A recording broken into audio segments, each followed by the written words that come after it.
ದೇಶವ್ಯಾಪಿ ಸ್ಫೋಟಕ್ಕೆ ಅಂತ ಸಂಚು ರೂಪಿಸಿದ್ರ ಉಗ್ರರು. ಬಾಬ್ರಿ ಮಸೀದಿ ಧ್ವಂಸ ದಿನಕ್ಕೆ ಸ್ಫೋಟಕ್ಕೆ ಅಂತೇಳಿ ಸಂಚುನ ರೂಪಿಸಿದ್ರಂತೆ. ಬಾಬ್ರಿ ಮಸೀದಿ ಧ್ವಂಸ ಮಾಡಿದಂತ ದಿನದಂದೇ ಇಲ್ಲೂ ಕೂಡ ಧ್ವಂಸ ಮಾಡಬೇಕು ಅಂತ ಸಂಚು ರೂಪಿಸಿದ್ರಂತೆ. ಒಟ್ಟು 8 ಜನ ಪ್ಲಾನ್ ಮಾಡ್ಕೊಂಡಿದ್ರು ಅನ್ನೋದು ಗೊತ್ತಾಗ್ತಾ ಇದೆ. ಎಲ್ಲೆಲ್ಲಿ ಅಂದ್ರೆ India Gate, Ayodhya, Kashi target ಮಾಡಲಾಗಿತ್ತಂತೆ. ಬಿಗಿ ಭದ್ರತೆಯ ಕಾರಣ ಆ ಪ್ಲಾನ್ ಅನ್ನ ಕೈಬಿಟ್ಟಿದ್ರು. ಫೇಲ್ಯೂರ್ ಆಗಿತ್ತು ಪ್ಲಾನ್. ಇನ್ನು ಭಯೋತ್ಪಾದಕರು ವಿಚಾರಣೆ ವೇಳೆ ಸ್ಫೋಟಕ ವಿಷಯ ಬೆಳಕಿಗೆ ಬಂದಿದೆ. 32 ಕಾರುಗಳನ್ನ ಬಳಸಿ 4 ನಗರಗಳನ್ನ ಗುರಿಯಾಗಿಸಿದಂತ ಉಗ್ರರು ಇದಕ್ಕಾಗಿ 32 ಹಳೆಯ ಕಾರುಗಳ ಖರೀದಿಗೂ ಪ್ಲಾನ್ ಮಾಡ್ಕೊಂಡಿದ್ರಂತೆ. 32 ಕಾರುಗಳನ್ನ ಬಳಸಿಕೊಂಡು ಏಕಕಾಲದಲ್ಲಿ ಸ್ಫೋಟಕ್ಕೆ ಸಂಚು ರೂಪಿಸಿದ್ರು. ತನಿಖಾ ತಂಡದ ವಿಚಾರಣೆ ವೇಳೆ ಸ್ಫೋಟಕ ಮಾಹಿತಿಗಳು ಬೆಳಕಿಗೆ ಬಂದಿವೆ. ನೋಡಿ, ಈಗೇನೀಗ ಒಂದು ಸ್ಫೋಟ ಆಯಿತು ಕೆಂಪುಕೋಟೆಯ ಮೆಟ್ರೋ ನಿಲ್ದಾಣದ ಗೇಟ್ ನಂಬರ್ 1ರಲ್ಲಿ. ಅದನ್ನ ಮೀರಿಸುವಂತ ದೊಡ್ಡ ಸ್ಫೋಟಕ್ಕೆ ಅಂತ ಇವರು ಸಂಚು ಮಾಡಿದ್ರಂತೆ. ಒಟ್ಟು 8 ಜನರು 4 ನಗರಗಳನ್ನ ಟಾರ್ಗೆಟ್ ಮಾಡಿದ್ರು. ಒಂದೊಂದು ನಗರದಲ್ಲಿ ಇಬ್ಬಿಬ್ರು ಇರಬೇಕು ಅಂತ. ಆದರೆ ಆ ಒಂದು ಪ್ಲಾನ್ ಏನಾಗಿದೆ, ಫೇಲ್ಯೂರ್ ಆಗಿದೆ. ಕಾರಣ ಎಲ್ಲ ಕಡೆ ಭದ್ರತೆ ಇರುತ್ತೆ ಅಂತ. ಒಂದು ಆಗಸ್ಟ್ 15ಕ್ಕೆ ಅಂತ ಪ್ಲಾನ್ ಮಾಡ್ಕೊಂಡಿದ್ರು, ಹಾಗೂ ಕೂಡ ಭದ್ರತೆ ಇತ್ತು ಅನ್ನುವಂಥ ಕಾರಣಕ್ಕೆ ಪ್ಲಾನ್ ಫ್ಲಾಪ್ ಆಗಿದೆ. ಅದೇ ರೀತಿಯಾಗಿ ನವೆಂಬರ್ 12ನೇ ತಾರೀಕು ಕೂಡ ಈ ರೀತಿ ಸ್ಫೋಟ ಮಾಡಬೇಕು ಅಂತ ಪ್ಲಾನ್ ಅನ್ನ ರೂಪಿಸಿದ್ರಂತೆ.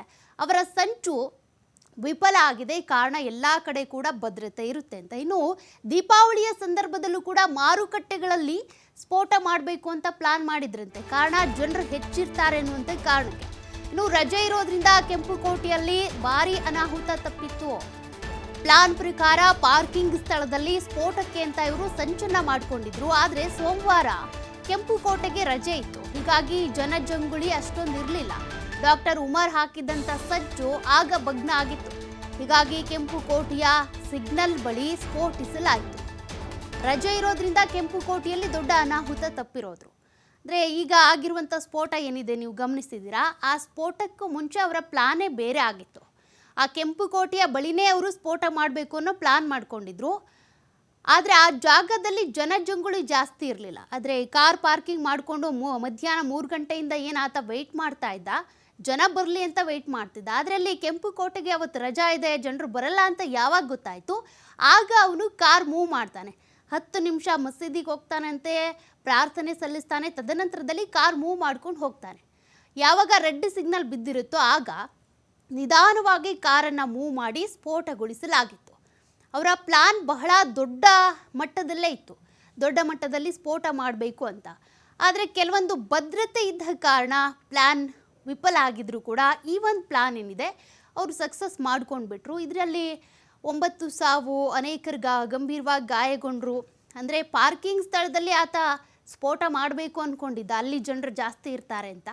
ಪಾರ್ಕಿಂಗ್ ಪ್ಲೇಸಲ್ಲಿ ಜಾಸ್ತಿ ಜನ ಬರಲಿಲ್ಲ. ಕಾರಣ ಅವತ್ತು ಕೆಂಪುಕೋಟೆಗೆ ರಜಾ ಇತ್ತು, ಪ್ರವಾಸಿಗರು ಬರ್ತಾ ಇರಲಿಲ್ಲ. ಹಾಗಾಗಿ ಆ ಜಾಗ ತಪ್ಪಿಸಿ ಆತ ಅಲ್ಲಿಂದ ಮುಂದೆ ಹೋಗಿ ರೆಡ್ ಸಿಗ್ನಲ್ ಏನು ಬಿದ್ದಿರುತ್ತಲ್ಲ, ಆ ಸಿಗ್ನಲ್ನಲ್ಲಿ ಚೂರು ಕಾರನ್ನು ಮೂವ್ ಮಾಡಿ ಸ್ಫೋಟ ಮಾಡಿದ್ದು.